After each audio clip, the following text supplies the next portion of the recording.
We're going to go ahead and dive right in to the meat and potatoes of the podcast and talk about the newest film by Bong Joon-ho, Mickey 17. And this movie is set in the near future, and it follows Mickey Barnes, a man who joins a space mission to colonize a new planet, Niflheim. And he joins the mission as an expendable. Now, Mickey, he is in trouble. He's in a lot of debt.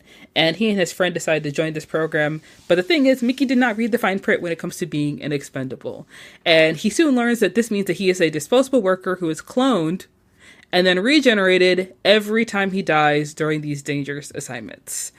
And I have to say, my initial thoughts about the movie was that this is a lot of fun. I think this movie reminds me more of Okja rather than like Parasite. And I think a lot of people are expecting like another Parasite. And I was just like, you guys are not up to date on Bong Joon-ho and his like filmography. Like he can't just keep doing sad stuff all the time. We need to like have a little bit of fun, you know? So when I saw that Robert Pattinson was cast in the movie, I was just like, oh, okay, I see. Because like it's a little bit like Jake Gyllenhaal. You know, like Jake Gyllenhaal, he could do like dark roles, obviously, but like he's a fun guy. He likes to be a little goofy sometimes. So Robert Pattinson being the person that he is, I was just like, I'm excited to see who he's gonna play.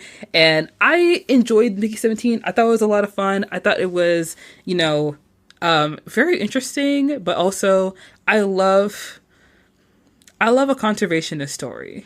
You know, I love a story about like, loving animals, and I love that Bong Joon-ho likes his weird little animals. I think that's very sweet and, very wholesome. And I'm glad that this movie had somewhat of a happier ending than Okja, because I'm not gonna lie, I actually did cry at the end of that movie. It was a lot. But James, what was your first initial reactions to Mickey 17? What did you think? What did you like? I absolutely love the movie. I'm a huge Bong Joon-ho fan. I mean, if you go to my profile, I think just about everything. Mm-hmm. The picture is of Bong Joon-ho having his two of his Oscars kiss, Mm-hmm. and me doing the same thing. And I think this was Halloween, I want to say 2020.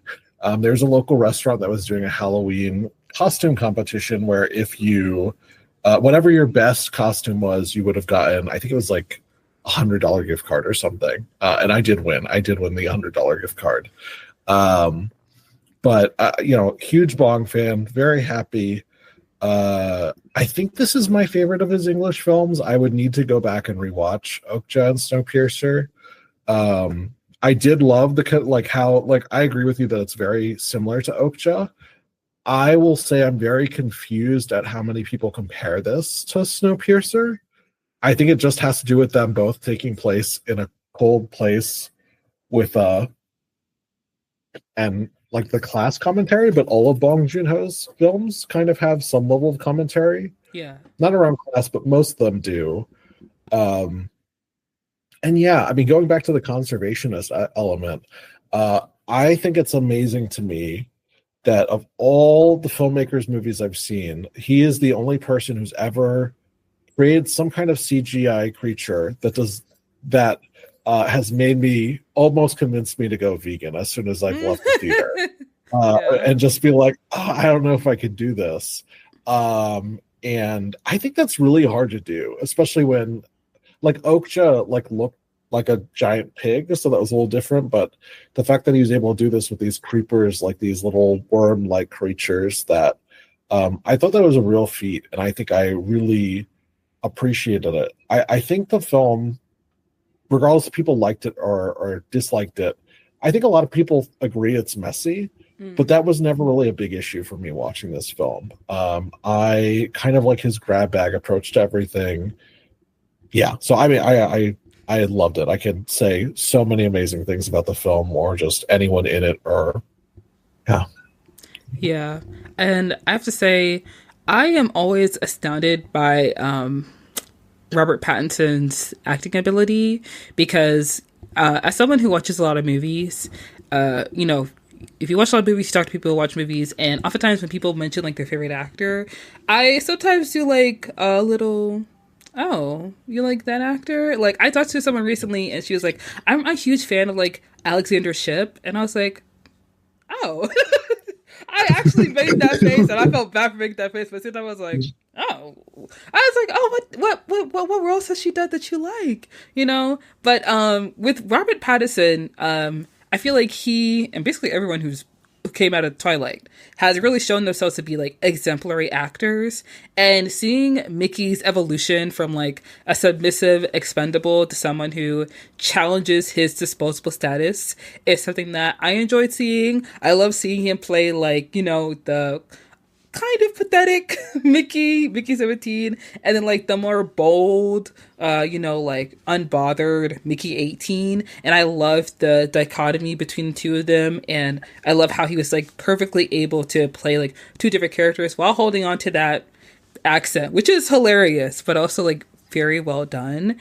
And I think it's really interesting to see the evolution of his character, especially when you think about like the human condition under extreme circumstances when like, Mickey is dealing with debt. He's dealing with a little bit of an identity crisis, I will say, even though he doesn't really realize it. Like, I feel like he kind of is. And it's great that he has, like, Nasha by his side to help him. But it's clear that when you watch who Mickey is and you see, like, the lengths that people go to when they're stuck in those, like, really tough situations, it is very reflective of, like, everyday life, of, like, what people will do to, like, really just kind of, like, get by. Because Mickey was like, I mean, I come back every single time, so it's perfectly fine, But then when you're someone on the outside looking in, it's like, dang, bro. Like, why would you say yes to this, Yeah. Yeah. I mean, I think it speaks to like almost the class commentary and the commentary around capitalism. Like, there's so many people, and just looking at the everyday world around us, who are like forced into these jobs that are literally killing them, right? Like, I don't know. I think about like 80-year-olds working at like an Amazon warehouse or something, where they're doing like physical manual labor, things like that. And yeah,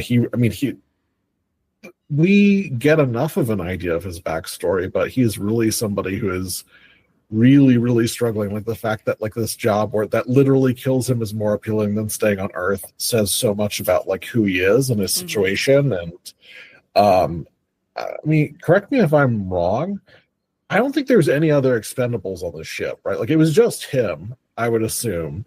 I think there is a theory that like the human print machine was not used for just Mickey, with that one scene with Tony Collette's character, and then like you see Mark Ruffalo coming out. It's kind of like this, I guess I want to say theory that like it's possible that Mickey was the only person using that machine, but I mean, we don't know for certain. I haven't watched like a new Rockstars video talking about the 107 Easter eggs you miss in Mickey 17. So it's possible, but I think Mickey is the only expendable on the ship. Yeah. Yeah. No, I think that makes sense to me. But I mean, I guess if he is for sure the only expendable, I mean, I think it speaks to this. I don't know if you picked up on this. I noticed this, and I saw someone else speak about this, so I felt better about making this observation. But he is really ostracized by everyone on this ship except Nasha. Like, there's a kind of like how Bong Joon-ho shows in Parasite that like there's levels to class. Like, it's not just rich and poor. Like, there's severity to it. There's levels to it. You really do feel that with Mickey 17 being like the lowest of the low on the ship compared to even everyone else who is not nearly as wealthy as like the Mark Ruffalo character.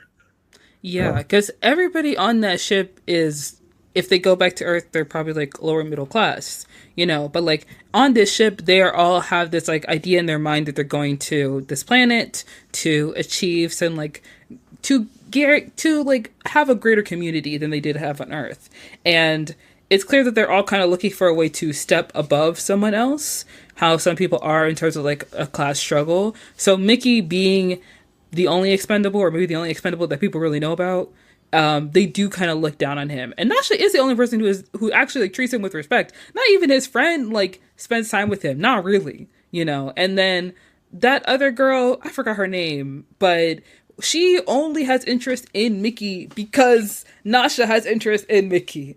So it's just kind of like, I want what you want, but not in a way where it's sincere. Because Nasha is like the only person who knows Mickey, who's been with him through every regeneration. You know, if it was possibly someone who didn't actually care about Mickey, after like the third or fourth regeneration, she probably would have ditched him and then like been over it. But she's the person who like shows him any like genuine. She only person who shows him genuine affection and shows that she cares for him and shows that she wants to be around him and you know that she like loves him. Besides like his friend who basically forced him to go on that ship.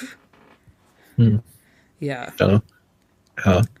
It is really wild how little we see of Steven Yeun as soon as like they don't really talk at all, like that, which is like really says a lot about their friendship. And yeah, it really is just Nasha who just is like we're talking about Nasha. Naomi Ackie is just phenomenal. She is an amazing actress. Yes.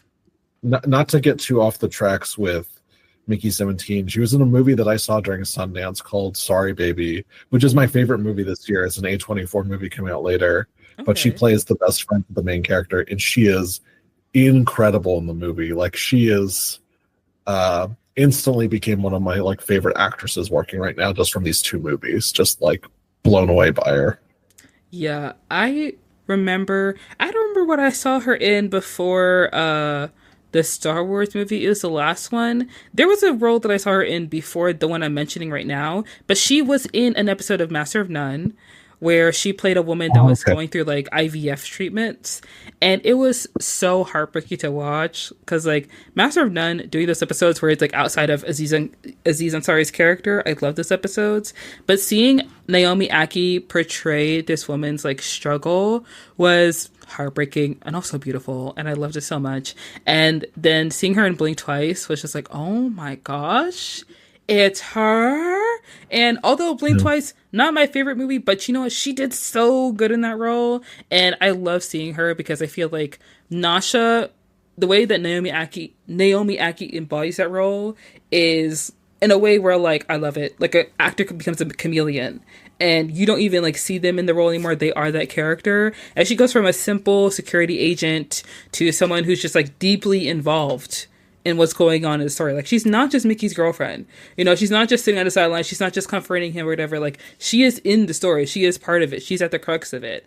And I was just curious, like, what do you think of her character development? Do you feel like it enhances the narrative, or like how do you feel about it? Because for me, I feel like she brings this unbridled sense of justice to the role, to the story, that I really loved.